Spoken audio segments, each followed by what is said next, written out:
Breathing and exchange of gases. याच्यामध्ये फक्त important points काय आहेत ते आपण पाठ करून घेऊयात.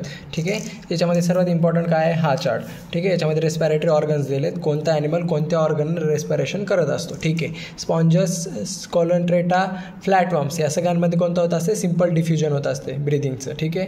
पुढे अर्थवर्म आणि फ्रॉग यांच्यामध्ये काय होते, मॉइस्ट स्किननं ब्रिदिंग केली जाते. त्यालाच काय म्हणतो आपण, त्या रेस्पिरेशनला क्युटॅनस रेस्पिरेशन म्हणतो. म्हणजे क्वेश्चनमध्ये असं पण विचारू शकतात की अर्थवर्म आणि फ्रॉग यांच्यामध्ये कोणत्या प्रकारचं रेस्पिरेशन होते, तर आन्सर येईल क्युटॅनस रेस्पिरेशन. ओके. क्युटॅनस म्हणजे स्किनद्वारे घेतलेली ब्रीदिंग, त्याला म्हणा आपण क्युटॅनस. पुढे इन्सेक्टमध्ये कसं होते, ट्रॅकियल ट्यूब्सद्वारे ब्रीदिंग होत असते. ॲक्वॅटिक आर्थ्रोपोड्स, मॉलेस्का, फिश या सगळ्यांमध्ये ब्रॅकियल ऑब्लिक गिल्स प्रेझेंट असतात. ठीक आहे. गिल्सलाच ब्रॅकियल म्हणतो आपण. तर गिल्सद्वारे केलेल्या रेस्पिरेशन्सला काय म्हणत असतं, ब्रॅकियल रेस्पिरेशन. तर मग डायरेक्ट विचारू शकता ब्रॅकियल रेस्पिरेशन कोणामध्ये होतं, तर आन्सर आहे ॲक्वॅटिक आर्थ्रोपोड्स, मॉलेस्का अँड फिश. ठीक आहे. पुढे ॲम्फिबियन्स, रेप्टाइल्स, मॅमल्स, ह्युमन्स. ठीक आहे. ह्युमन्स पण ॲड करून घ्या, मॅमल्समध्येच ह्युमन येत असतात, बट पाठ करायला सोपं म्हणून लिहून टाकायचं ह्युमन्स. या सगळ्यांमध्ये कोणतं हे होत असते, रेस्पिरेशन, पल्मोनरी रेस्पिरेशन होत असते. आणि आपण कशामध्ये करतो रेस्पिरेशन, लंग्समध्ये करत असतो. लंग्सला दुसरं नाव काय आहे, पल्मोनरी. ओके. तर मग क्वेश्चन विचारतो की पल्मोनरी रेस्पिरेशन कशामध्ये होते, तर ॲम्फिबियन्स, रेप्टाइल्स, मॅमल्स आणि ह्युमन्समध्ये होत असते. पुढे हे एक ॲड करून घ्या, तिथं लिहून टाकायचं आर्कनॉइड्स. ठीक आहे. आर्कनाइड्स म्हणजे कोणते येणार, स्पायडर्स आणि स्कॉर्पियन्स या दोघांच्या अशा प्रजातीला काय म्हणत असतो आपण, आर्कनाइड्स. ठीक आहे. तर यांचं रेस्पिरेशन कशाने होत असतं, बुक लंग्सनं होत असतं. ओके. डन. आता ह्याच्यामध्ये सरळ एवढंच लक्षात ठेवायचं काय, कंडक्टिंग झोन म्हणजे काय, एक्सटर्नल नॉस्ट्रिलपासून ते टर्मिनल ब्रॉन्कायलपर्यंत. ठीक आहे. असं पाठ करून टाकायचं. ओके. पुढे आणि रेस्पिरेटरी झोनला दुसरं नाव काय आहे, एक्सचेंज पार्ट. ठीक आहे. तर हा कुठं असतो, अल्व्हिओला अँड इट डक्ट्समध्ये असतो. ठीक आहे. अल्व्हिओला अँड इट डक्ट्समध्ये. पुढे ही जे ऑर्डर आहे की ब्रीदिंग कुठून कुठपर्यंत जाते हे पाठ करायचं 2दा-3दा वाचून. ओके. बस. नॉस्ट्रिलपासून एअर पुन्हा पुढे कुठे जात असते, हवा नेझल चेंबरमधून पुन्हा फॅरिंग्समधून लॅरिंग्समधून ट्रॅकिया म्हणजे काय, हा वाले पार्ट. पुढे ट्रॅकियानंतर ब्रॉन्कस म्हणजे काय, हे दोन डिवाईड झालेले, याच्यात गेलं याच्यात गेलं. मग पुढे ब्रॉन्कस काय होत असते, डिवाईड होत असते प्रायमरी ब्रॉन्कियल्समध्ये, मग त्याच्यामध्ये हवा जाणार, मग पुन्हा सेकंडरी ब्रॉन्कायमध्ये, पुन्हा टर्शरी ब्रॉन्कायमध्ये, पुन्हा इनिशियल ब्रॉन्क्युअल्समध्ये, नंतर मग टर्मिनल ब्रॉन्क्युअल्स आणि सर्वात शेवटी एअर कशा जात असते, अल्व्हिओलामध्ये जात असते. ठीक आहे. आता हे एवढं झालं. ओके. आता याच्यानंतर काय टाकायचं की काय लक्षात ठेवायचं की थोरॅसिक चेंबर कशापासून बनलेला आहे, dorsally by the vertebral column. ठीक आहे. डॉर्सली म्हणजे काय, पाठीकडून काय आहे, वर्टिबल कॉलम आहे. वेंट्रली बाय स्टर्नम म्हणजे समोरून, वेंट्रली म्हणजे काय, समोरून.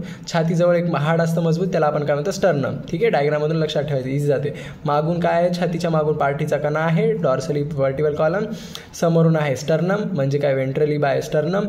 आणि लॅटरली म्हणजे काय, असं. ठीक आहे. इथं काय असं, छातीचे सापळे असतात, रिब्स. ठीक आहे. Laterally ribs. आणि lower side by the domain shape diaphragm म्हणजे काय, खालून असं डायफ्राग्रामनं कव्हर्ड असतं. ठीक आहे. असं डायफ्राग्राम, याच्यावरही काय असतात, असे लंग्स असतात 2. ठीक आहे. तर हे खालून जे आलेलं आहे lower side by dome shape diaphragm याच्यानं असतं. बस एवढं हे पाठ झालं की याच्यानंतर हे एक लक्षात घ्यायचं काय की आपण जे लंग्सच्यामधल्या गॅपला काय म्हणत असतो, पल्मोनरी कॅव्हिटी. लंग्सच्यामधल्या कॅव्हिटीला काय म्हणणार आपण, पल्मोनरी कॅव्हिटी. ठीक आहे. आता याच्यानंतर हे चार्ट पाठ करायचा. आता इन्स्पायरेशन म्हणजे काय, इन्स्पायरेशन म्हणजे हवा आत घेणे. ठीक आहे. आणि एक्सपायरेशन म्हणजे काय, हवा बाहेर सोडणे. इन्स्पायरेशन कधी होत असतं, जेव्हा इंट्रा पल्मोनरी प्रेशर कसं असतं, लो असतं. ठीक आहे. असंच पाठ करून टाकायचं, जेव्हा इंट्रा पल्मोनरी प्रेशर लो असतं तेव्हा इन्स्पायरेशन होत असतं. पुढे pressure in the lungs with respect to atmosphere. जर असंच एक क्वेश्चनमध्ये सेंटेन्स झाला की pressure in the lungs with respect to atmosphere म्हणजे काय, लंग्समधलं प्रेशर आणि बाहेरचं प्रेशर, ते त्या रिलेटमध्ये आन्सर द्या म्हणलं तर काय येईल, निगेटिव्ह येईल. म्हणजे काय की pressure in the lungs with respect to atmosphere is negative. म्हणजे लंग्समध्ये जेव्हा निगेटिव्ह प्रेशर असेल तेव्हा काय, इन्स्पायरेशन होणार. ओके. आणि पुढे काय दिलेलं आहे की शेप ऑफ डायफ्राग्राम. जे डायफ्राग्राम आपण खालचा बघितला होता, ठीक आहे, मसलसारखा, तर ते कसा पाहिजे, फ्लॅट पाहिजे. आता हे डोम शेप आहे सी शेपमध्ये, हा असा फ्लॅट झाला पाहिजे. मग काय होते की इन्स्पायरेशन होत असते. म्हणजे इन्स्पायरेशनला कोणत्या 3 गोष्टी लागणार, इंट्रापल्मोनरी प्रेशर कमी पाहिजे, pressure in the lungs negative पाहिजे आणि डायफ्राग्राम कसा पाहिजे, फ्लॅट पाहिजे. Okay done. पुढे आता एक्सपायरेशनसाठी काय लागणार, इंट्रापल्मोनरी प्रेशर हाय पाहिजे, म्हणजे लंग्समधलं प्रेशर कसं पाहिजे, हाय पाहिजे. पुन्हा इंट्रापल्मोनरी प्रेशर कसं पाहिजे, हाय पाहिजे. ठीक आहे. आणि मग पुढे काय दिलेलं आहे, प्रेशर इन द लंग्स, म्हणजे आता प्रेशर हाय म्हणलं तर लंग्समध्ये प्रेशर कसं असणार, पॉझिटिव्ह पार्ट करून टाकायचं. ठीक आहे. आणि पुन्हा काय, शेप ऑफ डायफ्रॅग्राम. शेप ऑफ डायफ्रॅग्राम कसा आहे, डोम शेप. डोम शेप म्हणजे काय, असं सीमध्ये असला पाहिजे. ठीक आहे. जेव्हा हे तिन्ही कंडिशन येतील तेव्हा एक्सपायरेशन होईल प्रोसेस. ओके, म्हणजे काय, हवा बाहेर टाकण्यात येईल. ओके, आता हे एवढं झालं. आता पुढे नेक्स्ट याच्यामध्ये काय लक्षात ठेवायचं की या ठिकाणी जो आहे तो फक्त हा चार्ट पाठ करायचा आहे, बट जेव्हा सगळा चॅप्टर होईल त्याच्यानंतर हे जस्ट व्हॅल्यू पाठ करायच्यात. हे काय आहेत, सगळ्यांचे पार्शल प्रेशर दिलेले आहे. ऑक्सिजनचं ॲटमॉस्फिअरमध्ये किती आहे पार्शल प्रेशर, 159 आहे. पुढे ऑक्सिजनचं अल्व्हिओलामध्ये किती प्रेशर आहे, 104 आहे. ऑक्सिजनचं ब्लडमध्ये कोणत्या वेळेला, डिऑक्सिजनेटेड ब्लडमध्ये किती आहे, 40 आहे. पुन्हा ऑक्सिजनचं ब्लडमध्ये ऑक्सिजनेटेड वाल्याच्यात 95 आहे आणि ऑक्सिजनचं टिश्यूमध्ये किती आहे, 40 आहे. तसंच CO2चं दिलं ॲटमॉस्फिअरमध्ये 0.3, अल्व्हिओलामध्ये 40, ब्लड डिऑक्सिजनेटेडमध्ये 45, ब्लड ऑक्सिजनेटेडमध्ये 40 आणि टिश्यूमध्ये 45. ठीक आहे. हे चार्ट सर्वात शेवटी पाठ करायचं, जेव्हा चॅप्टर संपला तेव्हा फक्त एकदा दोनदा वाचून घ्यायचं त्याला. Okay done. आता इथं काय लक्षात ठेवायचं, हे पॉईंट काय, solubility of gases of CO2 is 20 to 25% more soluble than O2. म्हणजे काय, एवढंच लक्षात ठेवायचं की कार्बन डायऑक्साईड जो आहे तो ऑक्सिजनपेक्षा 20 to 25% जास्त सॉल्युबल आहे. म्हणजे काय, पाण्यात लवकर विरघळतो. कोण, CO2. ठीक आहे, हे झालं. आता पुढे डायग्राम कशाची आहे, ही अल्व्हिओलायची आहे. म्हणजे लंग्समध्ये अशी ज्याच्यामध्ये हवा जात असते सर्वात शेवटी हे असतात लंग्स, आणि याच्यामध्ये अशी बॅग असतात. ठीक आहे, त्याला काय म्हणतो आपण, अल्व्हिओलाय. ठीक आहे. त्या अल्व्हिओलाच्या बाजूने काय गेली आहे, कॅपिलरी गेली आहे. ठीक आहे. तर ही कॅपिलरी गेली आहे. तर याच्यामध्ये काय होते की मग आता अल्व्हिओलायची एक लाईन येणार, म्हणजे अल्व्हिओलाचा एक मेम्ब्रेन येणार, पुन्हा या कॅपिलरीची अशी एक मेम्ब्रेन येणार आउटलाईन, आणि या दोघांमध्ये काय असते, तिसरी मेम्ब्रेन असते. तर यांच्यामध्ये काय होत असतं, ऑक्सिजनचं एक्सचेंज होत असतं. अल्व्हिओलातून ऑक्सिजन येणार, त्या कॅपिलरीमध्ये ब्लडमध्ये मिक्स होणार, कॅपिलरीमधून असं जाणार आणि ब्लडमध्ये मिक्स होणार, आणि कॅपिलरीमधलं जे कार्बन डायऑक्साईड आहे ते असं मधातले मेम्ब्रेन क्रॉस करत अल्व्हिओलामध्ये जाणार आणि इकडून मग बाहेर निघणार. ठीक आहे. तर आता याच्यात लक्षात काय ठेवायचं आहे की जे डिफ्युजन करत आहेत, एअर इकडून तिकडं करत आहे, त्यावेळेस कोणते 3 मेंब्रेन काम करतात, कोणते 3 मेम्ब्रेन काम करतात ते बघायचं. डिफ्युजन मेम्ब्रेन कंप्रायझेस विथ 3 लेयर्स, म्हणजे 3 लेयरच्या मेम्ब्रेन्स असतात डिफ्युजनसाठी एअर इकडून तिकडून करायला. तर पहिला कोणता आहे, थिन स्क्वॅमस इपिथेलियम ऑफ अल्व्हिओलाय, म्हणजे अल्व्हिओलायची थिन स्क्वॅमस लेअर. ठीक आहे, त्याची आउटर लाईन. ठीक आहे. पुढे एंडोथेलियम ऑफ कॅपिलरीज, म्हणजे काय, कॅपिलरीची आउटर लाईन ही वाली. ठीक आहे. तर ती आहे एंडोथेलियम ऑफ कॅपिलरीज. आणि दुसरी काय आहे, basement substance in between them, म्हणजे या दोघांच्या मधात थोडीशी एक काय असते, पातळ बेसमेंट सबस्टन्सची एक लेअर असते. ठीक आहे. तर अशा या 3 लेअर काय काम करतात, डिफ्युजन काम करतात. एअर म्हणजे इकडून तिकडून करण्यासाठी हे 3 लेअर कामी पडतात. ओके. आता या पॉईंटमध्ये काय दिलेलं आहे इथं, हे पॉईंट लक्षात ठेवायचं, total thickness of the respiratory membrane is less than 1 millimetre. म्हणजे या तिघांचे जरी आपण 3 मेम्ब्रेन जोडले तरी यांची साईज किती असते, लेस दॅन 1 मिलीमीटर. ठीक आहे. असं कम्पेअर करून पाठ करून टाकायचं, बस एवढंच. आता नेक्स्ट याच्यामध्ये काय दिलेलं आहे, रेस्पायरेटरी व्हॅल्यूज दिलेल्या आहेत की ठीक आहे. म्हणजे याचा हा चार्ट खूप इम्पॉर्टंट आहे, एकदम जशाच तसा पाठ करायचा आहे. याला आपण म्हणत असतो रेस्पायरेटरी व्हॉल्यूम्स. ठीक आहे. तर आता पहिलं काय आहे, टायडल व्हॉल्यूम. टायडल व्हॉल्यूम किती असते, 500. ठीक आहे. आता इथं समजणं गरजेचं आहे. टायडल व्हॉल्यूमचं काम काय असते की हवा आपण नॉर्मली हवा आत घेतली, नॉर्मली आपण बाहेर सोडली हवा, म्हणजे ब्रिदिंग कशी आहे, नॉर्मली आहे, काय जोर दिला नाही, काही नाही. तेव्हा हवा आतमध्ये येणं, हवा आतमधून बाहेर जाणं किती जाऊ शकते, 500 ml जाऊ शकते, किंवा 500 ml हवा आतमध्ये येऊ शकते. त्याला म्हणत असतो आपण टायडल व्हॉल्यूम. ठीक आहे. तर पाठ करून टाकायचं, टायडल व्हॉल्यूम किती आहे, 500 ml. पुढे इन्स्पायरेटरी रिझर्व्ह व्हॉल्यूम. इन्स्पायरेटरी रिझर्व्ह व्हॉल्यूमचं किती आहे, 2500 ते 3000 ml. ओके. तर इन्स्पायरेटरी रिझर्व्ह व्हॉल्यूम म्हणजे काय असते की फोर्सफुल इनहेलेशन, म्हणजे काय, आपण दीर्घ श्वास घेतो, एकदम जोर लावून श्वास घेतो. तर मग जे जोर लावून श्वास घेतो तर आपण किती घेऊ शकतो ॲट अ टाईम, एका टाईमला श्वास, तसा जोर लावून 2500 ते 3000 ml घेऊ शकतो आपण. ओके. त्यामुळे इन्स्पायरेटरी रिझर्व्ह व्हॉल्यूम म्हणजे काय, फोर्सफुल इनहेलेशन, म्हणजे काय, जोर लावून घेतलेली हवाची कॅपॅसिटी किती आहे, त्याला आपण म्हणत असतो इन्स्पायरेटरी रिझर्व्ह व्हॉल्यूम. ठीक आहे. तर मग अमाऊंट लक्षात ठेवायची, 2500 ते 3000. ओके. पुढे expiratory reserve volume. Expiratory reserve volume काय, म्हणजे याच्या उलटं फोर्सफुली एक्सेलेशन, म्हणजे काय, हवा बाहेर सोडणं. म्हणजे आता मी काय केलं, एकदम जोर देऊन हवा बाहेर सोडली, तर तशा कंडिशनला आपण त्याला काय म्हणत असतो, एकदम जोर देऊन हवा बाहेर सोडणाऱ्याला काय म्हणत असतो आपण, एक्सपायरेटरी रिझर्व्ह व्हॉल्यूम म्हणत असतो. ओके. हिची अमाऊंट किती आहे, 1000 ते 1100. लक्षात हे पाठ ठेवायचं. पुढे रेसिड्युअल व्हॉल्यूम म्हणजे काय असतं, air left in lungs after the forceful exhalation. म्हणजे काय रेसिड्युअल व्हॉल्यूम म्हणजे ही की आपण एकदम फोर्सफुल एक्झलेशन केलं, म्हणजे एकदम जोर लावून हवा बाहेर फेकली तोंडातून वगैरे, म्हणजे नाकाद्वारे आपण हवा बाहेर फेकली तरी काय असते त्या लंग्समध्ये थोडीफार हवा प्रेझेंट राहते, म्हणजे ती हवा निघतच नाही बाहेर लंग्स, थोडीफार पासून राहते. तर त्या राहिलेल्या व्हॉल्यूमला, राहिलेल्या एअरला काय म्हणतो आपण, रेसिड्युअल व्हॉल्यूम म्हणत असतो. ओके, तर हे किती अमाऊंट असते रेसिड्युअल व्हॉल्यूमचा, 1100 ते 1200. ठीक आहे, याचे शॉर्ट फॉर्म पण लक्षात ठेवायचे. रेसिड्युअल व्हॉल्यूम म्हणजे RV आणि इकडे एक्सपायरेटरी व्हॉल्यूम म्हणजे ERV. ठीक आहे, असं सगळ्यांचे लक्षात ठेवायचे. तर व्हॉल्यूम काय म्हणतात, व्हॅल्यू पाठ करायची. आलं लक्षात. आणि यांचं डेफिनेशन पण इम्पॉर्टंट असतं, म्हणजे समजण्यासाठी क्वेश्चनमध्ये विचारतात तसे. ओके, आता पुढे दिलेले आहेत या सगळ्यांचे काय फॉर्म्युले. आता हे फॉर्म्युले जशाच तसे पाठ करायचे. ठीक आहे. IC म्हणजे काय, इन्स्पायरेटरी कॅपॅसिटी. इन्स्पायरेटरी कॅपॅसिटी म्हणजे काय, मी आतमध्ये पूर्ण किती हवा घेऊ शकतो. ठीक आहे, आता त्याचा फॉर्म्युला काय आहे, IC = TV + IRV. म्हणजे काय, पहिले मी नॉर्मली हवा घेऊ शकतो, एकदम काही जोर न लावता. ती किती घेणार मी, 500. त्यामुळे त्या TV घेतलं आणि मग मी नंतर काय करेल, एवढी नॉर्मली हवा घेतल्यानंतर मी काय करेल, आता जोर लावून हवा घेईल. म्हणजे जोर लावून हवा घेतलेली कोणती असते, इन्स्पायरेटरी रिझर्व्ह व्हॉल्यूम, फोर्सफुली इन्हेलेशन केलेली. ठीक आहे, तर मग ती इथं ॲड झाली. तर मग IRV. त्यामुळे असा फॉर्म्युला लक्षात ठेवायचा. इन्स्पायरेटरी कॅपॅसिटी विचारलं तर फॉर्म्युल्यामध्ये काय येणार, TV + IRV होणार, म्हणजे हे दोन मिक्स होऊन जाणार. पुढे आता VCचा फॉर्म्युला काय आहे, TV + IRV + ERV. ओके, असं का, कारण TVचं मिनिंग काय आहे, VCचा मिनिंग काय आहे, व्हायटल कॅपॅसिटी. व्हायटल कॅपॅसिटी म्हणजे काय, तुम्ही पूर्ण अशी कॅपॅसिटी काय आहे तुमची की जी तुम्ही वापरू शकता लंग्सची. तर ती कोणती येईल, टायडल व्हॉल्यूम म्हणजे आरामात श्वास घेतलेला, पुन्हा येईल IRV म्हणजे एकदम जोरात लावून श्वास घेतलेला, आणि पुढचं काय येत असते ERV म्हणजे काय, ERV म्हणजे काय, एकदम जोर देऊन हवा बाहेर सोडलेला. ठीक आहे, या सगळ्याला काय म्हणत असतो आपण, व्हायटल कॅपॅसिटी म्हणत असतो. Okay, done. पुढे FRC म्हणजे काय, functional residual capacity. Functional residual कॅपॅसिटीमध्ये कोण येणार, ERV + RV येणार, म्हणजे हे दोन येणार. ओके, पाठ करायचं. पुढे EC म्हणजे काय, एक्सपायरेटरी कॅपॅसिटी. एक्सपायरेटरी कॅपॅसिटी म्हणजे काय, मी किती हवा लंग्समधून बाहेर काढू शकतो.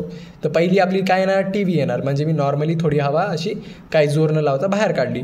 आणि मग पुन्हा काय केलं, मी फुल जोर लावून हवा बाहेर काढून टाकली, तर मग ती वाली पण याच्यात ॲड होणार. त्यामुळे EC म्हणलं, एक्सपायरेटरी कॅपॅसिटी म्हणलं की TV + ERV येणार. ठीक आहे, पाठ करायचं, इम्पॉर्टंट आहे. तो पुढचा जो आहे तो कोणता म्हणला होता आपण, TLC म्हणजे काय, टोटल लंग कॅपॅसिटी. ओके, तर TLC म्हणजेच फॉर्म्युला काय येणार, TV + IRV + ERV + RV.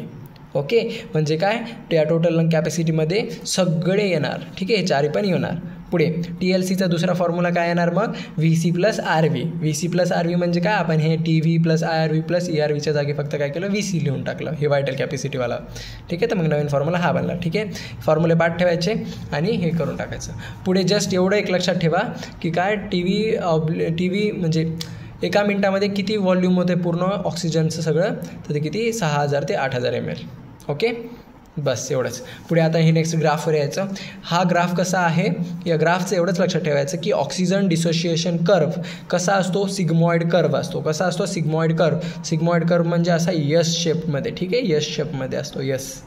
तर ऑक्सिजन डिसोसिएशन कर्व कसा आहे, सिग्मॉइड कर्व आहे. ओके, पुढे आता याच्यामध्ये या चार्टमधलं हे चार्ट पाठ ठेवायचा. ठीक आहे, इम्पॉर्टंट आहे, क्वेश्चन विचारू शकतात. ओके, तर या चार्टमध्ये काय लक्षात ठेवायचं की ऑक्सिजन O2 याच्यामध्ये काय येणार, 5 ml of O2 is delivered to the tissue by the 100 ml of oxygenated blood. म्हणजे 100 ml ऑफ ऑक्सिजनेटेड ब्लडमध्ये किती ऑक्सिजन जाणार, 5 ml ऑक्सिजन जाणार. बस एवढंच पाठ करायचं.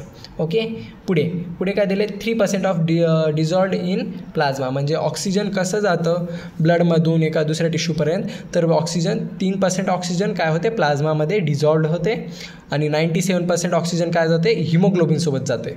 ठीक आहे, मग हिमोग्लोबिनसोबत गेलं तर मग आपण त्याला काय म्हणणार, असं HbO2ला ऑक्सो हिमोग्लोबिन म्हणणार. ओके, तर मग 97% ऑक्सिजन कसं ट्रॅव्हल करतं ब्लडमधून, ऑक्सी हिमोग्लोबिन म्हणून ट्रॅव्हल करतं, म्हणजे हिमोग्लोबिनसोबत जातं, आणि उरलेलं 3% कसं प्लाझ्मामध्ये डिझॉल्व्ड होऊन जातं. डिझॉल्व्ड शब्द लक्षात ठेवायचा.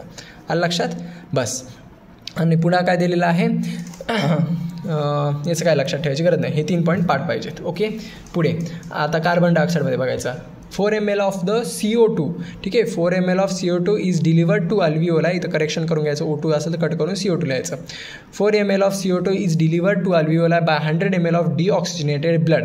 म्हणजे काय, म्हणजे 100 ml डिऑक्सिजनेटेड ब्लडमध्ये, बरं. आता इथं काय आहे, डिऑक्सिजनेटेड ब्लड आहे. तर 100 ml ऑफ डिऑक्सिजनेटेड ब्लडमध्ये 4 ml ऑफ CO2 ट्रॅव्हल करत असतं, म्हणजे त्याच्यामध्ये प्रेझेंट असतं. ओके. आणि हे कुठं डिलिव्हर केलं जातं, हे अल्व्हिओलाला डिलिव्हर केलं जातं. लक्षात, बस एवढं लक्षात ठेवायचं. पुढे काय आहे आता की 7% आता एका ठिकाणाहून दुसऱ्या ठिकाणी हे कार्बन डायऑक्साईड कसं जातं, म्हणजे टिश्यूकडून आपण अल्व्हिओलाकडं कार्बन डायऑक्साईड पाठवत असतो. तर 7% डिझॉल्ड इन प्लाझ्मामध्ये जातं, म्हणजे 60% CO2 प्लाझ्मामध्ये डिझॉल्ड होऊन जातं. आणि पुढे काय 70% बायकार्बोनेट, म्हणजे काय 70% कोणासोबत जातं, बायकार्बोनेटसोबत मिक्स होऊन जातं. आणि पुढे राहिलेलं 20 ते 25% कोणासोबत जातं, हिमोग्लोबिनसोबत जातं. त्यामुळे त्याला काय म्हणतो आपण, कार्ब अमायनो हिमोग्लोबिन. ठीक आहे, इथं लिहिलेलं नाही आहे, तर मग आपण इथं लिहून घ्या फक्त. ठीक आहे, कार्ब अमायनो हिमोग्लोबिन पूर्ण लिहून घ्या, म्हणजे वर्ड आपल्याला लक्षात राहील, हिमोग्लोबिन. ओके. तर मग याला पूर्ण शब्द काय एकत्र असतो, तो याचा पूर्ण शब्द हा काय आहे, कार्ब अमायनो हिमोग्लोबिन. ठीक आहे.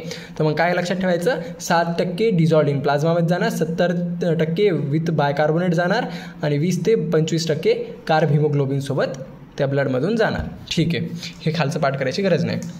आलं लक्षात. ठीक आहे. आता नेक्स्ट पेजवर, या नेक्स्ट पेजवर काय लक्षात घ्यायचं, हे वाचणं झालं, बाजूचं चार्ट वाचणं झालं की हे वाचून घ्यायचं लगेच. काय, असोसिएशन ऑफ ऑक्सो हिमोग्लोबिन म्हणजे काय, असोसिएशन ऑफ ऑक्सो हिमोग्लोबिन म्हणजे काय, ऑक्सिजन आणि हिमोग्लोबिन कंबाईन होणं, भेटणं. ठीक आहे, मिक्स होणं. तर ते कधी होत असतं, जेव्हा PO2 इन्क्रीजेस, म्हणजे काय, जेव्हा PO2 खूप वाढतो. ठीक आहे, PO2 वाढतो, जेव्हा PO2ची इन्क्रीज्ड होतो त्यावेळेस ऑक्सो हिमोग्लोबिन होत असतं. आणि PCO2, H+, टी म्हणजे काय, टेम्परेचर. ओके, टी म्हणजे काय, टेम्परेचर. ठीक आहे, हे तिन्ही जेव्हा डिक्रीज होतात आणि PO2 वाढतो त्यावेळेस काय होतं, असोसिएशन ऑफ ऑक्सो हिमोग्लोबिन होतं, असं पाठ करायचं. आलं लक्षात. हां, ठीक आहे. आता पुन्हा याचंच काय झालं, डिसोसिएशन झालं. असोसिएशन म्हणजे काय, जुळणे, डिसोसिएशन म्हणजे काय, त्याला तोडणे. तर ऑक्सिजन आणि हिमोग्लोबिनला जर आपण तोडलं डिसोसिएशन, तर त्यावेळेस काय कंडिशन असते की PCO2 आता काय होणार, वाढणार, इन्क्रीज्ड असणार. H+ आयन काय होणार, वाढणार. आणि टेम्परेचर काय होणार, ते पण वाढणार. मग आता इथं कमी कोण व्हायला, फक्त PO2 डिक्रीजेस. आलं लक्षात. ओके. आता हे झालं, तर म्हणजे एवढंच लक्षात ठेवायचं काय, ठीक आहे, जेव्हा आपल्याला ऑक्सिजन आणि हिमोग्लोबिनला जोडायचं असेल, जेव्हा असोसिएशन ऑफ ऑक्सो हिमोग्लोबिन असेल, त्यावेळी PO2 इन्क्रीज्ड होणार आणि PCO2, H+ आणि टेम्परेचर काय होणार, डिक्रीज होणार. ओके. पुढे association of carb amino haemoglobin म्हणजे आता इथं काय व्हायलं की CO2 आणि HB काय व्हायलेत, हिमोग्लोबिन काय व्हायले, तिथं जुळायलेत. ठीक आहे, कंपाऊंड बनवायलेत ते. तर त्याला काय म्हणणार आपण, association of carb haemoglobin. Association of carb haemoglobin कधी होत असतं, ज्या वेळेला PCO2, H+ आणि T म्हणजे काय, टेम्परेचर. ओके, T म्हणजे टेम्परेचर, हे तिन्ही काय होतील, इन्क्रीज्ड होतील आणि PO2 काय होईल, डिक्रीज होईल. त्याच टायमाला कार्बो अमायनो हिमोग्लोबिन तयार होईल. ओके, ही कंडिशन पाठ करायची. पुढे आता याच्यामध्ये काय लक्षात ठेवायचं की पॉन्सकडं काय असतं, निमोटॉक्सिक सेंटर असते ब्रीदिंगचं कंट्रोल करायला, आणि मेडुला ऑब्लॉंगमध्ये रेस्पिरेटरी रिदम सेंटर असतं. ठीक आहे, एवढंच पाठ करायचं. हे दोघं काय करत असतात, रेस्पिरेशनला कंट्रोल करत असतात. ठीक आहे. आता पुढे, आता हे डिसऑर्डर खूप इम्पॉर्टंट आहे, डिसऑर्डर पाठ झाले पाहिजे. ते म्हणजे काय, अस्थमा म्हणजे काय येतं की इन्फ्लामेशन इन ब्रॉन्काय अँड ब्रॉन्क्युअल्स, म्हणजे जे ब्रॉन्काय अँड ब्रॉन्क्युअल्स लंग्समधले पार्ट्स असतात ते काय होतात, सुजतात. ठीक आहे. आणि याचा सिम्पटम काय आहे की विजिंग साऊंड येते, विजिंग साऊंड. ओके, म्हणजे सिटी वाजते, आवाज येतो, सुई त्याला म्हणतो विजिंग साऊंड. पुढे इन्फॅसिमा म्हणजे काय होतं, alveolar wall damage in chronic cigarette smokers म्हणजे काय, ॲल्व्हिओलाचे जे वॉल असतात ते डॅमेज होतात. ठीक आहे. याच्यात लक्षात काय ठेवायचं स्पेशल म्हणजे काय, सिगरेट स्मोकर्स जे बीडी ओढतात त्यांना कोणतं डिसीज होत असते, इन्फॅसिमा होत असतं ते. ओके, याच्यामुळे काय होतं, रेस्पिरेटरी सरफेस डिक्रीजेस. ठीक आहे, हे वर्ड लक्षात ठेवायचा. हे वर्ड दिसला की सरळ हेच आन्सर टिक करून टाकायचं. पुढे काय, occupational respiratory disorder. Occupational lungs respiratory डिसऑर्डरमध्ये काय होतं, लंग्सलाच पूर्ण अफेक्ट होतो. तर हे कशामुळे होत असतं, फायब्रोसिस आणि लंग डॅमेज, म्हणजे फायब्रोसिस होत असतं त्याला आणि लंग्स काय होतात, डॅमेज होतात. ओके, याच्यावर लक्षात घ्यायचं. आणि ऑक्युपेशनल रेस्पिरेटरी डिसऑर्डर म्हणजे काय, थोडं फक्त कन्सेप्ट लक्षात ठेवायचं. एखादा सेंटेन्स त्यांनी वाढून दिला तर काय होतं आहे की worker should wear protective mask while working in the industry that's why involved in the dust producing grindings and stone breakings. म्हणजे ऑक्युपेशनल म्हणजे काय, जे लोक जॉबवर जातात, हे ऑक्युपेशनल वर्डचा मिनिंग सांगते. जे लोक जॉबवर जातात तर फॅक्टरीजमध्ये काम करतात, ते धुरडा वगैरे त्याच्यामुळे काय होत असतं, सगळे लंग्स डॅमेज होत असतात.